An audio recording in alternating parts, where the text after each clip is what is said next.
Qavduşan döyüşü 1774-cü ildə Xudat yaxınlığındakı Qavduşan çölündə Qarabağ, Şəki xanlıqları və Dağıstan hakimlərinin birləşmiş qüvvələri ilə Quba xanlığı arasında böyük döyüş baş verdi. Birləşmiş qüvvələr Quba və Şamaxını ələ keçirdilər. Fətəli xan ağır məğlubiyyətə uğradığı üçün Salyana çəkildi. Dərbəndin müdafiəsinə isə həyat yoldaşı Tuti Bikə rəhbərlik edirdi.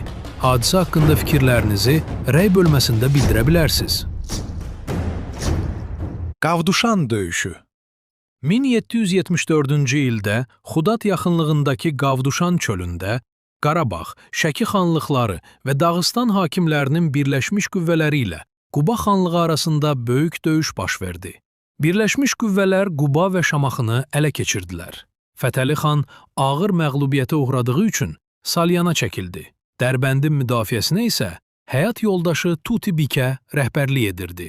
Hadisə haqqında fikirlərinizi rəy bölməsində bildirə bilərsiniz.